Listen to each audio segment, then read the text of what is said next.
Hello guys, जादूगर class में आपका स्वागत है।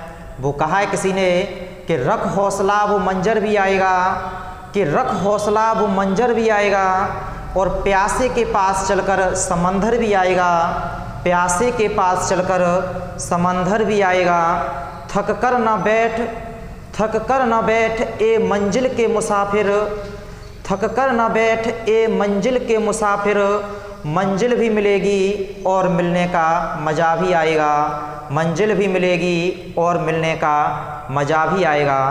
तो पिछली वीडियो में हमने आपके 9 तक न्यूमेरिकल करा दिए थे, आज हम उससे आगे न्यूमेरिकल कराएंगे। लेकिन जो हमने पिछली वीडियो में जो न्यूमेरिकल कराए थे वो न्यूमेरिकल अच्छी तरीक़ा से, उन न्यूमेरिकलों का आप अच्छी तरीक़ा से रिवाइज कर लेना, और हमें आशा है कि वो न्यूमेरिकल आपको अच्छी तरीक़ा से समझ में आ गए होंगे। और ऐसी वीडियो देखने के लिए आप हमारे चैनल को सब्सक्राइब जरूर कर लें। तो देखते हैं आज उससे आगे न्यूमेरिकल। तो उसमें हमने 9 तक न्यूमेरिकल करा दिए थे, आज 10वां न्यूमेरिकल देखो।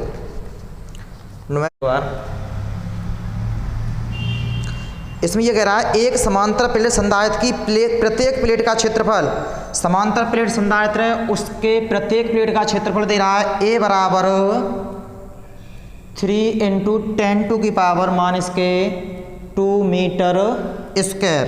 उसके बाद में कह रहा है प्लेटों के बीच की दूरी, प्लेटों के बीच की दूरी दी है डी बराबर 0.6 मिलीमीटर, और मिलीमीटर से जब आप मीटर बनाओगे 10⁻³ का क्या करते हैं, मल्टीप्लाई करते हैं, और यदि सेंटीमीटर होता है 10⁻² का मल्टीप्लाई करते हैं। तो यहाँ से मिलीमीटर है, मिलीमीटर हटाओगे, मिलीमीटर ये हटाओगे तो 10⁻³ आएगा, और ये चेंज हो जाएगा आपका मीटर में। अगर ये पॉइंट हटाते हैं 10⁻⁻1 तो ये हो जाएगा d बराबर 6 × 10⁻³ और -4 मीटर। उसके बाद में दे रहा है इसे 1000 वोल्ट विभवांतर तक आवेशित किया जाता है, यानी प्लेटों के बीच जो विभवांतर दे रहा है वह दे रहा है 1000 वोल्ट, और 1000 वोल्ट को हम लिख सकते हैं 10⁻³ वोल्ट, 10⁻³ वोल्ट। उसके बाद में दे रहा है इसमें कितनी ऊर्जा संचित होगी, ऊर्जा पूछ रहा है, यू का मान पूछा गया है, और ε0 का मान दे रहा है। अगर न दे तब भी आपको पता होना चाहिए, ε0 का मान होता है 8.85 × 10⁻⁻12 कूलम स्क्वायर बट्टे न्यूटन मीटर स्क्वायर, ये मात्रक ये मान होता है। तो इसमें ये कह रहा है ऊर्जा ज्ञात कीजिए। जब यदि प्लेटों के बीच बाय हो, क्या हो, बाय हो, तो धारिता का फॉर्मूला होता है C बराबर A∈0/d, ये फॉर्मूला होता है। ऊर्जा पूछी है तो ऊर्जा का फॉर्मूला होता है U बराबर 1/2 C⁴, 1/2 C⁴। C का मान नहीं दिया है, लेकिन समांतर प्लेट संधारित्र है, समांतर प्लेट संधारित्र C के स्थान पर लगाओगे A∈0/d, यहाँ लगाओगे आप A∈0/d × OV², तो ये हो जाएगा U बराबर 1/2 × A का मान कितना दे रहा है, प्लेटों के बीच जो क्षेत्रफल दे रहा है प्लेटों का वह दे रहा है 3 × 10⁻² × ε0 का मान कितना दिया है 8.85 × 10⁻12 d, प्लेटों के बीच की दूरी कितनी दे रहा है 6 × 10⁻⁴, 6 × 10⁻⁴ OV, प्लेटों के बीच जो विभवांतर दे रहा है वह कितना दे रहा है 10⁻³ या 1000। तो यहाँ कितना रखेंगे 10⁻³ स्क्वायर लगा हुआ है, तो इसे 2 बार लिख दो 10⁻³ कर लो इसे सॉल्व। 3 से ये काटोगे 3 दूनी 6, तो ये हो जाएगा U बराबर 8.85 × 10⁻12 और -2 -14 × 10⁻3, और 3 कितने हो जाएंगे 6/2 दूनी 4 × 10⁻⁴। आगे सॉल्व करो इसे। U बराबर 8.85/4 × 10⁻, ये 14 ऊपर ले जाओ किसका हो जाएगा प्लस का, सॉरी 4 है ऊपर ले जाओ किसका हो जाएगा प्लस का हो जाएगा, 6 और 4 10 प्लस के, और ये -14 में 10 घटाओगे माइनस कितने हो जाएंगे 4। इसका ऐसे भाग दे दो U बराबर 4 दूनी 8, 4 दूनी 8, यहाँ 4 हैं, 4 एकन 4, कितना बचेगा 1, 10 हो जाएंगे, 4 दूनी 8, 4 पंजे 20 इंटू 10⁻⁴ जूल, ये आ जाएगी ऊर्जा। देख लो आंसर, यही आंसर दिया है, कर लो जल्दी से। उसके बाद में 11वां सवाल देखो, स्क्रीनशॉट ले लो इसका जल्दी से। अब देखो नेक्स्ट क्वेश्चन 11वां,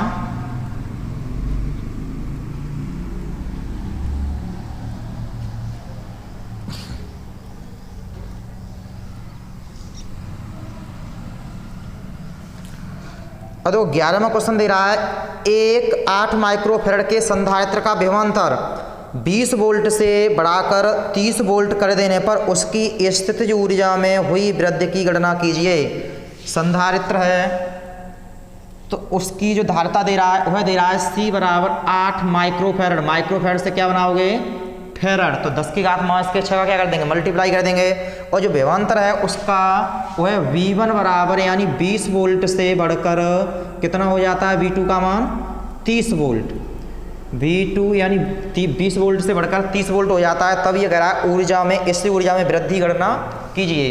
तो समझ लो ये पहले का विभवांतर कितना है 20, उसके बाद कितना दे रहा है 30, तो ऊर्जा में वृद्धि, तो डेल्टा U बराबर U2 माइनस के U1, इस विभव से जो ऊर्जा आएगी वह देखो पहले वाले विभव से ऊर्जा आएगी 1/2 C V1², दूसरे वाले विभव से आएगी 1/2 C V2², धारिता है वो समान है, तो इस दूसरी वाली ऊर्जा में से पहली वाली ऊर्जा घटा देंगे तो ऊर्जा में क्या आएगी वृद्धि।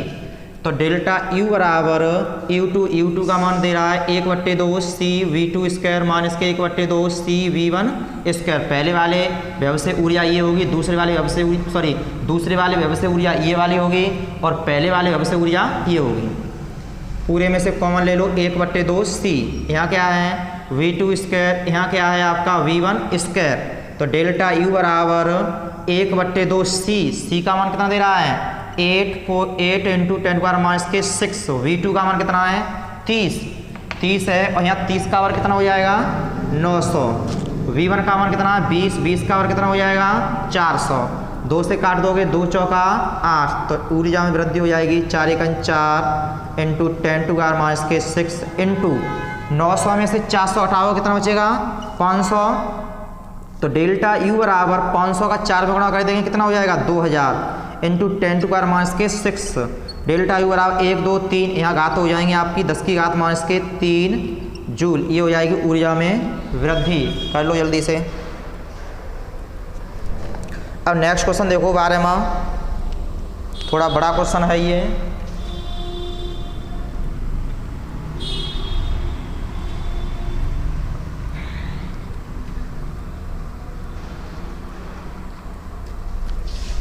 बारहवां क्वेश्चन।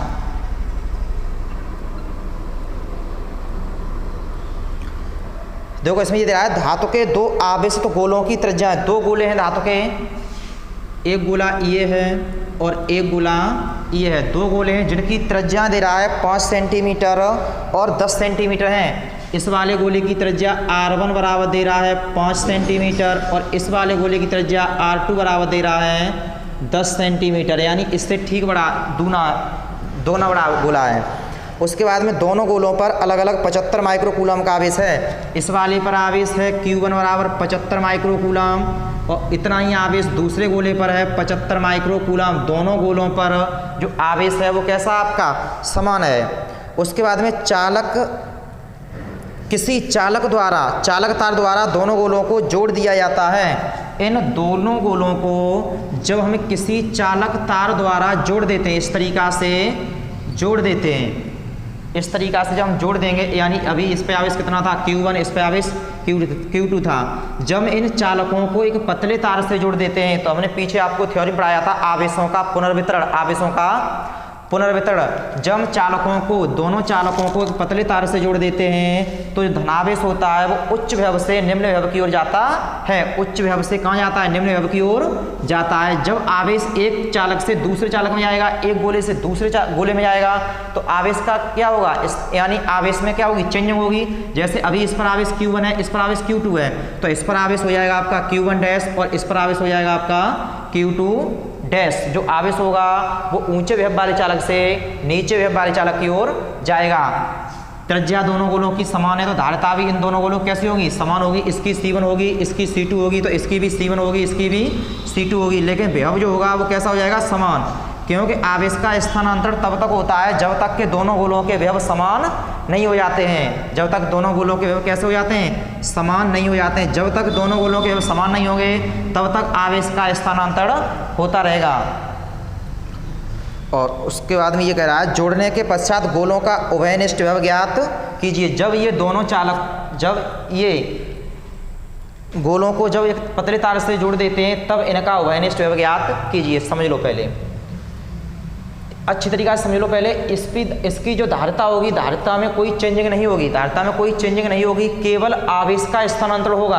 और जब आवेश का स्थान तब तक होगा जब तक कि दोनों के विभव समान नहीं हो जाते। तो हमने थ्योरी में पढ़ाया था आवेशों वो उभयनिष्ठ विभव पढ़ाया था, कुल आवेश बट्टे कुल धारिता। लेकिन उभयनिष्ठ विभव निकालने के लिए पहले हम दोनों चालकों की, दोनों गोलों के क्या निकालेंगे? धारिता निकालेंगे। तो धारिताओं का सूत्र होता है C1 बराबर हो जाएगा 4 pi epsilon 0 into R1, 4 pi epsilon 0 into R1। तो इस पहले गोले की चालक की धारिता हो जाएगी C1 बराबर, इसका मान कितना है? 1/9 गुणा 10⁹ इंटू R1। पहले गोले की त्रिज्या कितनी है? 5 सेंटीमीटर।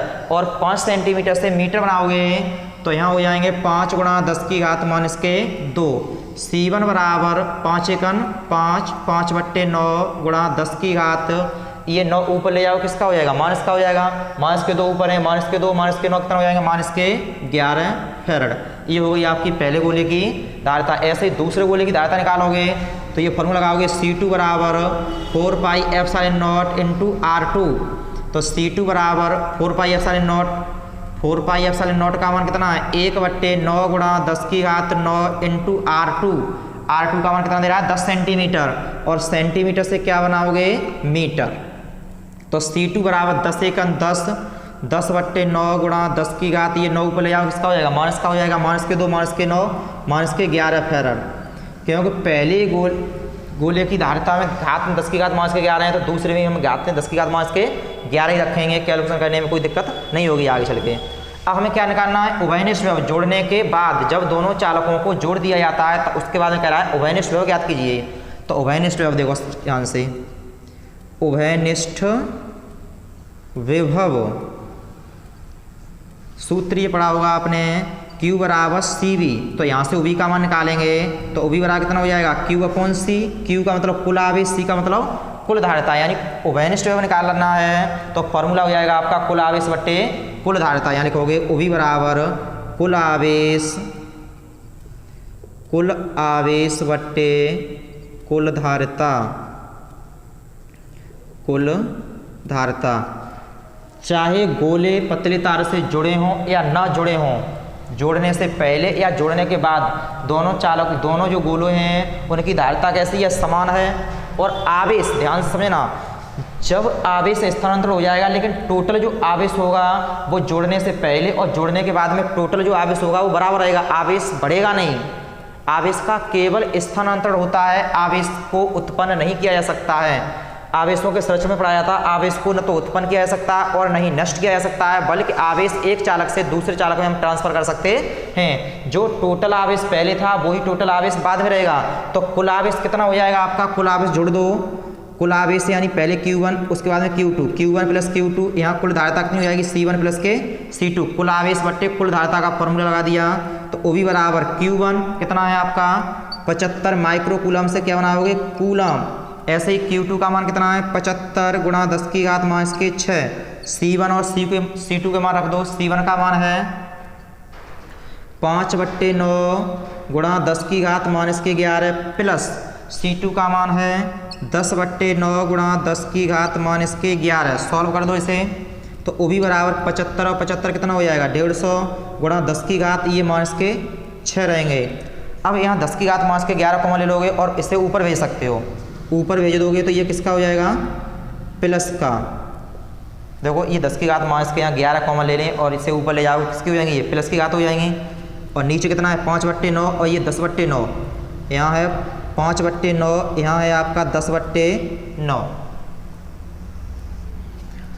तो ये हो जाएगा वो भी बराबर 150 इंटू 10 की घात 11 में से 5 हटाओ कितना बचेगा, 11 में से 6 घटाओ कितना बचेगा 5 बट्टे, देखो ये घात ये अंश समान है तो 10 और 5 15, 15/9 और 9 कहाँ आएंगे ऊपर, 9 इधर आ जाएंगे और नीचे कितना हो जाएगा 15, 15 धाई 150, वो भी बराबर 10 निम्मा 90 गुणा 10 की घात 5 वोल्ट। ये हो जाएगा आपका वाइनेस्ट, यानी वो भी बराबर इसे कर सकते हैं 9 गुणा 10 की घात 0 इस दोगे तो घात हो जाएंगी ये 6। तो ये पहले पॉइंट का आंसर हो गया। ओवेनिस्ट विभव कितना होगा, तो ओवेनिस्ट विभव हो जाएगा आपका 9 गुणा 10 की घात 6 वोल्ट। अब उसके बाद में देखो दूसरा पॉइंट में क्या कह रहा है, दूसरे पॉइंट में ये कह रहा है तार में से होकर स्थानांतरित आवेश की मात्रा, तार में से होकर स्थानांतरित आवेश की मात्रा, इसे अच्छी तरीके से समझ लो।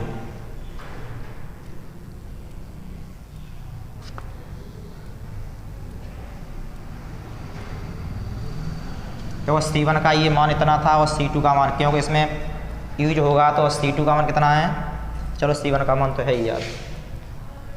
देखो आगे अब स्थानांतरण के बाद में आवेश कितना होगा, ये कह रहा है कितना स्थानांतरण होगा, आवेश का स्थानांतरण कितना होगा जब हम दोनों चालकों के एक पतले तार से जोड़ देते हैं। तो ऐसे सपोज करो इस पे आवेश है जोड़ने से पहले 10 कूलम और इसका आवेश है आपका 6 कूलम। ध्यान देना अच्छी तरीके से, जब हम इस चालक को एक पतले तार से जोड़ देते हैं तो इस पर आवेश बचा है आपका इस पे 8 और यहाँ से 2 कूलम का आवेश इसमें चला जाएगा तो यहाँ पर भी कितना हो जाएगा 8 कूलम, कितना हो जाएगा 8 कूलम। अब पता कैसे लगेगा कि इस गोले से आवेश इस पर कितना गया है 2 कूलम का, क्योंकि अगर हम 10 में से 2 घटाएंगे तभी तो बचे, 10 में से 8 घटाएंगे तो यहाँ कितना बचेगा 2 कूलम का आवेश स्थानांतरण हुआ है। तो यही पूछ रहा है कि आवेश का स्थानांतरण कितना होगा। जैसे ये समझ लो एग्जाम्पल के आधार पर इस पर 10 कूलम आवेश था, इस पर था आपका जोड़ने से पहले 6 कूलम का आवेश। जब हम इन पतले तार से दोनों धातु के गोलों को जोड़ देते हैं तो आवेश का क्या होता है स्थानांतरण होता है, और जो आवेश का स्थानांतरण होता है वह छोटे गोले से होगा।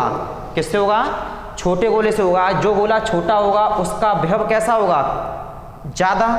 देखो यार सूत्र होता है C बराबर Q/OV, C बराबर Q/OV।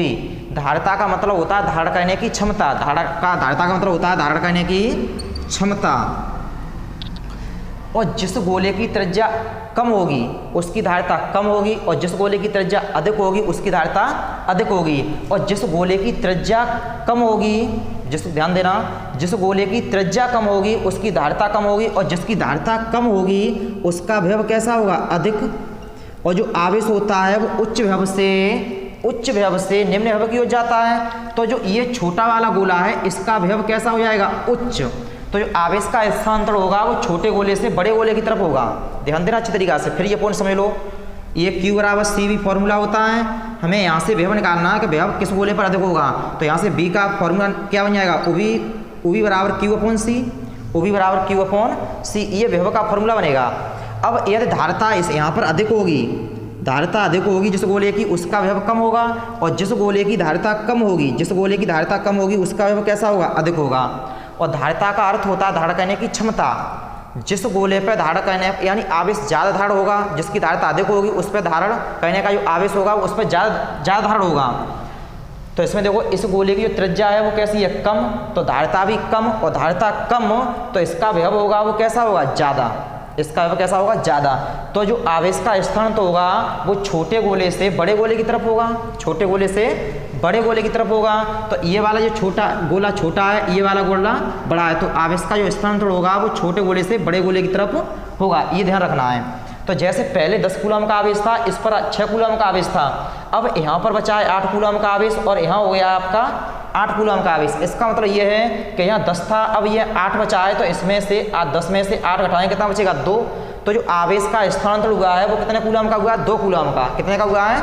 2 कूलम का हुआ है। तो हम दूसरे पॉइंट में समझ लो, आवेश का स्थानांतरण, आवेश का स्थानांतरण कैसे निकालेंगे? पहले आवेश कितना था? Q1, अब यहाँ पर कितना है? Q1 dash, Q1 dash. जैसे 10 में से 8 घटाया है तो 2 का स्थानांतरण हुआ है, तो ऐसे ही पहले Q1 था, अब यहाँ पर कितना बचा है? Q1 dash.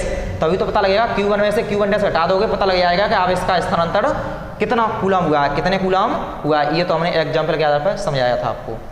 समझो इधर, Q1 का मान कितना है? 75 गुणा 10 की घात -6। -Q1 डैश का मान पता नहीं है, लेकिन Q बराबर सूत्र पड़ता है आपको CV। Q बराबर क्या होता है? CV। लेकिन इस गोले की धारिता के लिए C1 और विभव कितना है? विभव तो भी होगा, क्यों? विभव कैसा हो जाएगा? समान। तो अब देखो इधर 75 गुणा 10 की घात -6 C1 का मान कितना निकाला है हमने? 5/9। 5/9 गुणा 10 की घात -11 और उभयनिष्ठ विभव कितना निकाला था? 9 गुणा 10 की घात 6। ये उभयनिष्ठ विभव निकाल चुके हैं। 9 गुणा 10 की घात 6, 9 से 9 काट दोगे तो ये बचेगा आपका 75 गुणा 10 की घात -6 माइनस 5 गुणा 10 की घात 11 में से 6 घटाओगे -5। ये तभी घटा सकते हो जब घातें आपकी समान हों। तो यहाँ हम ऐसे कर सकते हैं 75 गुणा 10 की घात -6। अगर यहाँ हम 50 कर दें तो ये घात हो जाएंगी -6, क्योंकि 0 से ये घात कम हो जाएगी। तो यहाँ -6 कर दोगे तो यहाँ 50 कर दोगे। अब 10 की घात -6 कॉमन ले लेंगे तो 75 में से 50 हो जाएंगे, कितने बचेंगे? 25 गुणा 10 की घात -6। 25 गुणा 10 की घात -6 कूलम, या ऐसे कर सकते हैं 25 माइक्रो कूलम। और जो आवेश का स्थानांतरण होगा वह छोटे गोले से बड़े गोले की ओर होगा। छोटे गोले से बड़े गोले की ओर, क्योंकि छोटे गोले का जो विभव है वो कैसा है? ज़्यादा है बड़े गोले की ओर। ये दूसरे पॉइंट का आंसर हो गया आपका। कर लो जल्दी से। अब तीसरा पॉइंट भी दे रहा है इसमें कुछ। अब ये तीसरा पॉइंट में इसमें पूछा गया है कि जोड़ने के बाद ऊर्जा में ह्रास यानी ऊर्जा में हानि, जब इन दोनों गोलों को हमने पतले तार से जोड़ दिया है तब ऊर्जा में हानि कितनी होगी? और ऊर्जा में हानि हमने थ्योरी में ये आर्टिकल लगाया था ऊर्जा में हानि का, तो उसी तरीके से होगा, ये समझ लो।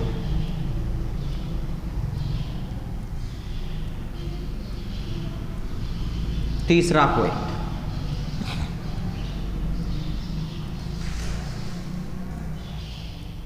ऊर्जा में हानि। तो पहले हम देखेंगे जोड़ने से पहले ऊर्जा, जैसे इसकी ऊर्जा U1 माने, इसकी ऊर्जा U2 माने, तो कुल ऊर्जा कितनी हो जाएगी? U1 प्लस के U2। तो जोड़ने से पहले हानि तभी निकाल पाओगे, पहले की ऊर्जा हमें पता होगी और बाद की ऊर्जा पता होगी, तभी हम निकाल पाएंगे। पहले वाली में से दूसरे वाले का मान घटा देंगे। जैसे पहले सपोज करो आपने मोबाइल खरीदा है 40,000 रुपये का, 40,000 रुपये खरीदा है और 30,000 का बेच दिया है, तो क्या होगी? इसमें हानि होगी, क्योंकि हानि कैसे निकालोगे? पहले वाले मूल्य में से दूसरा वाला मूल्य घटाओगे हमेशा, तभी हानि निकलेगी।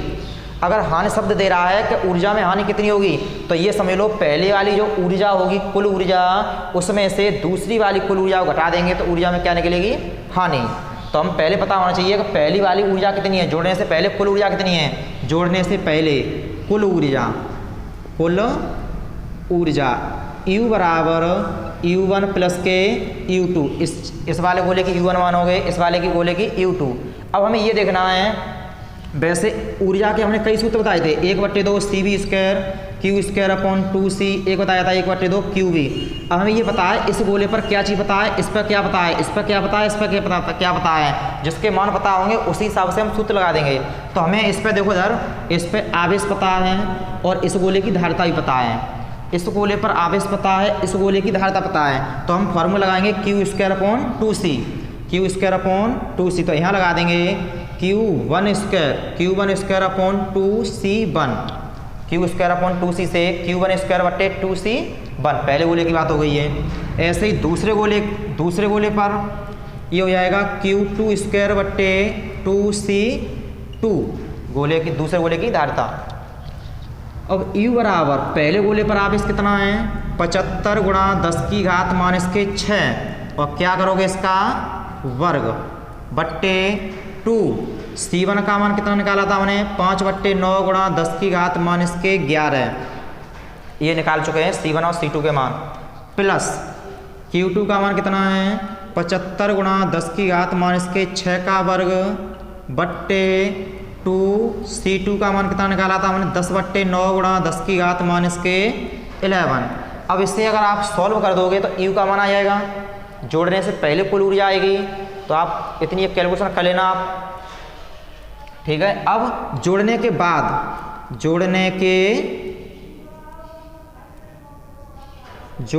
बाद कुल ऊर्जा U डैश मान लो, U डैश बराबर इसकी ऊर्जा मान लो U1 डैश और उस वाले गोले की ऊर्जा मान लो U2 डैश। तो U डैश बराबर 1/Q² बट्टे 2C फॉर्मूला होता है, यहाँ 2C1, यहाँ Q1 डैश, ये वाला आप चलेंगे Q1 डैश का स्क्वायर, प्लस ऐसे यहाँ हो जाएगी Q2 डैश का स्क्वायर बट्टे 2C2। अब इसके मान रख दोगे तो U डैश बराबर ध्यान दो इधर।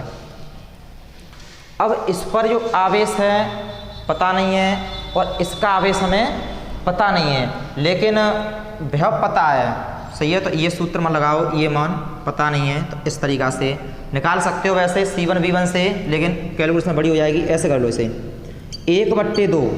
C का मान पता है, OB का मान पता है 1/2 CV², यानी यहाँ लगाओगे C1, इसका लगाओगे 1/2 C2 OB², ये इससे शॉर्ट कैलकुलेशन सरल हो जाएगी। तो U डैश बराबर 1/2 OB² कॉमन ले लो पूरे से, यहाँ बचेगा आपका C1 और यहाँ बचेगा C2। अब OB का मान पता है, उभयनिष्ठ 9 गुणा C घात कितना था 6 था, C1 का मान पता है, C2 का मान पता है, इसमें मान रख देना, U डैश का मान निकलाएगा। उसके बाद में ऊर्जा में हानि सूत्र लगाओगे, ऊर्जा में हानि डेल्टा U बराबर पहली वाली ऊर्जा में से और दूसरी वाली ऊर्जा को घटा देंगे, तो ये हो जाएगा U माइनस के U डैश। इसका मान रख देना और इसका मान रख देना, निकाल के आपका आंसर आ जाएगा, ठीक है। ये आप कर लेना कैलकुलेशन, इतना होमवर्क है आपको, ये होमवर्क है, ठीक है। अब देखो नेक्स्ट क्वेश्चन,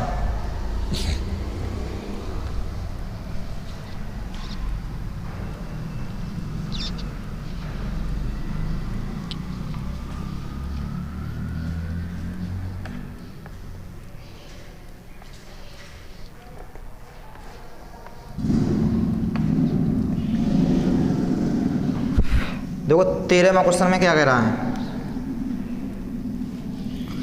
13 में कह रहा है एक समांतर प्लेट संधारित्र की प्रत्येक प्लेट का क्षेत्रफल 100 वर्ग सेंटीमीटर है। समांतर प्लेट संधारित्र है, उसकी प्रत्येक प्लेट का क्षेत्रफल कितना दे रहा है, A बराबर 100 वर्ग सेंटीमीटर, और वर्ग सेंटीमीटर से वर्ग मीटर बनाओगे तो ये कर देंगे 10 की घात माइनस के 4 का गुणा कर देंगे इसमें। अगर सेंटीमीटर होता है तो 10 की घात माइनस के 2 का गुणा करते, और वर्ग सेंटीमीटर है 10 की घात माइनस का कितना करेंगे, माइनस के 4 का। या हम इसे ऐसे भी लिख सकते हैं 1 गुणा 10 की घात माइनस के 2, 0 से 2 घात कम हो जाएंगी, 1 गुणा 10 की घात माइनस के 2 वर्ग मीटर।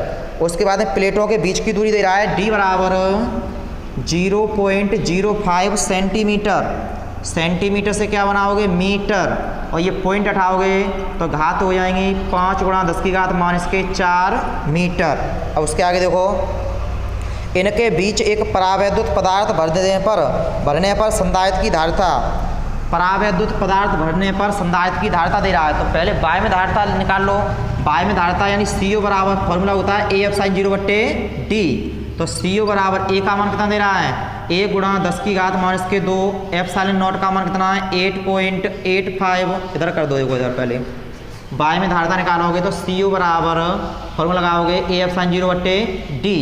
तो CO बराबर A का मान कितना दे रहा है, 1 गुणा 10 की घात माइनस के 2, एप्सिलॉन नॉट का मान है 8.85 गुणा 10 की घात माइनस के 12। प्लेटों के बीच की जो दूरी है वो कितनी है, 5 गुणा 10 की घात माइनस के 4। तो CO बराबर 5 से ये काट दोगे, ये बचेगा 1.77 बार कटेगा, तो 1.77 इंटू 10⁻12 माइनस के 2 माइनस के 14, और ये 4 ऊपर ले जाओ किसका हो जाएगा, प्लस का हो जाएगा। तो 14 में से 4 घटाएंगे तो माइनस के 10 फैरड। ये है आपकी बाय में धारिता। और माध्यम में धारिता कितनी दे रहा है, C मीडियम बराबर दे रहा है 54 इंटू 10⁻⁻10 फैरड। तब ये कह रहा है पदार्थ के परावर्तन की गणना कीजिए, के का मान ज्ञात करना है। तो आपको हमने थ्योरी में ये पढ़ाया था, के बराबर माध्यम में धारिता और वायु में धारिता के अनुपात को परावर्तन कहते हैं, या सी एम कर सकते हो, यहाँ सी ओ, या सी अपॉन सी ओ, सी अपॉन सी ओ। माध्यम में धारिता होती है वो सी से दिखाते हैं या सी एम से दिखा देंगे, बात एक ही है। तो के बराबर सी एम का जो मान कितना दे रहा है 3.54 इंटू 10⁻10 बट्टे वायु में धारिता दे रहा है 1.77 इंटू 10⁻10। 10 की घात -10 से 10 की घात -10 कैंसिल कर दोगे, पॉइंट से पॉइंट काट दोगे, 170 दूनी होते हैं 354। तो के बराबर आएगा 2। यही आपका आंसर है। नेक्स्ट क्वेश्चन देखो, जल्दी से करो इसे।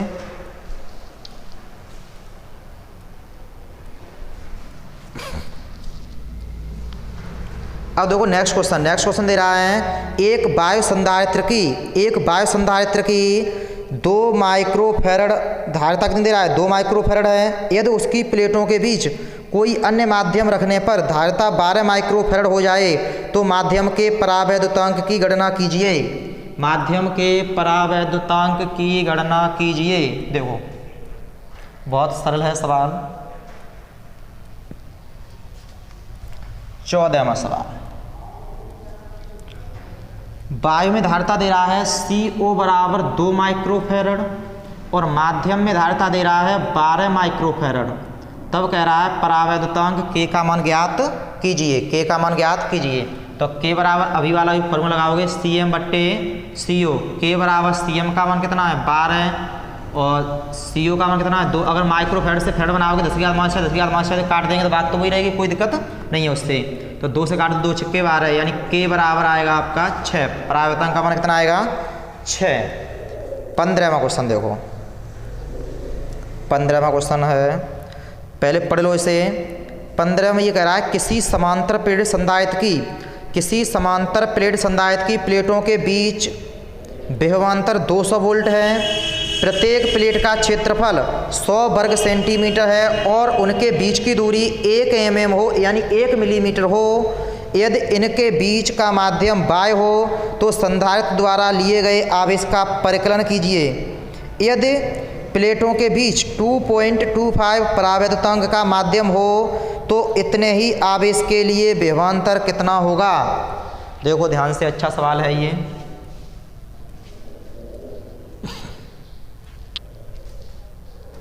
पंद्रहवां क्वेश्चन,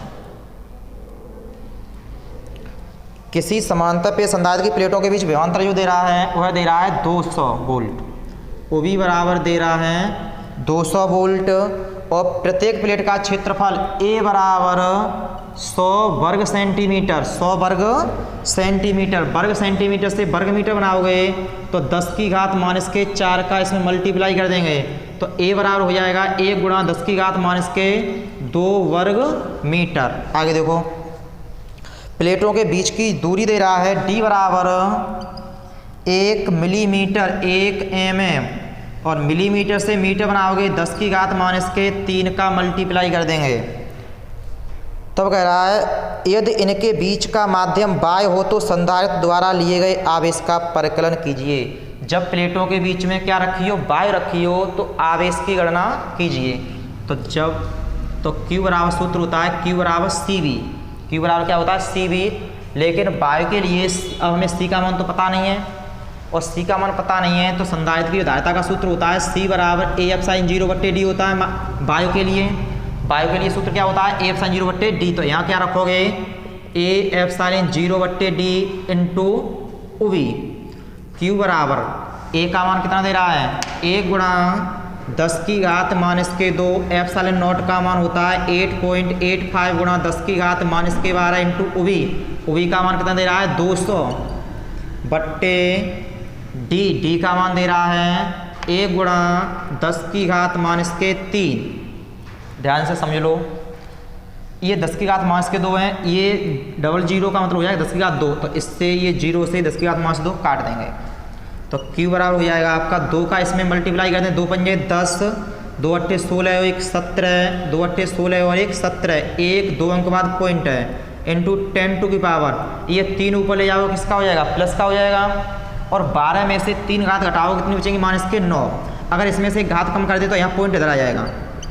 1.77 × 10⁻⁻8 कूलम, यही है आपका आवेश। और दूसरे पॉइंट में देखो,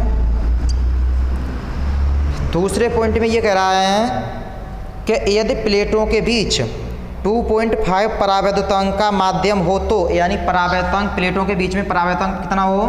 2.5 हो, के का मान दे रहा हो, तब इतने ही आवेश के लिए विभवांतर कितना होगा? आवेश इतना ही हो, इतने ही आवेश के लिए विभवांतर कितना होगा, यानी नया विभवांतर पूछ रहा है। तो जब प्लेटों के बीच में परावैद्युतांक पदार्थ रख दिया जाता है तो आवेश का जो विभव का सूत्र होता है वी डैश बराबर होता है V/K। V/K ये कहाँ से आता है वो समझ लो अच्छी तरीक़ा से थोड़ा। तो OV बराबर फॉर्मूला जैसे Q बराबर सूत्र होता है CV, और यहाँ से अगर हम OV का मान निकालेंगे तो OV बराबर कितना आएगा? Q/C। Q/C। तो वायु के लिए देखो, पहले वायु के लिए OV बराबर वायु के लिए फॉर्मूला क्या होता है? A/0/D, और D कहाँ आएगा? ऊपर। तो Q × D/A/0, QD/A/0, ये OV बराबर हो जाएगा समीकरण नंबर 1। ऐसे ही OV डैश यानी माध्यम, जब माध्यम रखा हो तो फॉर्मूला क्या होगा? आवेश तो उतना ही है Q/, यहाँ क्या आ जाएगा? माध्यम के लिए धारिता का सूत्र होता है A/K/A/0/D। ध्यान से मिलो। फिर यहाँ C का सूत्र क्या था? A/0/D। अब यहाँ सूत्र Q/C तो है ही, सूत्र विभवांतर का Q/C है, लेकिन यहाँ C के स्थान पर धारिता लगाओगे K/A/0/D, और D कहाँ आएगा? ऊपर। तो QD/KA/0, समीकरण नंबर 2। अब हम समीकरण 1 में समीकरण 2 का भाग देंगे तो कितना आएगा? ये OV/OV डैश बराबर, देखो इसमें इसका भाग देंगे तो यहाँ से इसमें इसका भाग देंगे तो QD से ये QD कैंसिल हो जाएगा, A/0 से A/0 कैंसिल हो जाएगा, तो ये K कहाँ जाएगा? ऊपर। K कहाँ जाएगा? ऊपर। अब हम K का मान निकाले हैं, अब हम V डैश का मान निकालना है। ये नया विभवांतर है तो ये OV डैश कहाँ जाएगा? ऊपर, इधर जाएगा। तो OV/K बराबर OV डैश। तो यदि प्लेटों के बीच में विभवांतर रखा हो, माध्यम रखा हो, तो और तब पूछ रहा हो कि नया विभवांतर कितना होगा, तो डायरेक्ट सूत्र लगाओगे V डैश बराबर OV/K, यानी OV डैश बराबर OV/K। यहाँ से आया ये फॉर्मूला, ठीक है? OV डैश बराबर OV/K, ठीक। तो अगर प्लेटों के बीच में अगर माध्यम कह रहा है और नया विभवांतर पूछ रहा है तो यहाँ से पहले वाले विभवांतर में और जो माध्यम होता है उसी का हम भाग दे देते हैं। तो OV डैश बराबर OV का मान कितना है?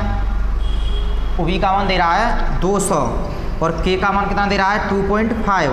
पॉइंट उठाओगे ऊपर, 0 लगा दोगे तो OV डैश बराबर हो जाएगा 25/8 और 0 के 0 यानी 80 वोल्ट। तो जो नया विभवांतर आएगा वो कितना आएगा आपका? 80 वोल्ट। यही आपका आंसर है।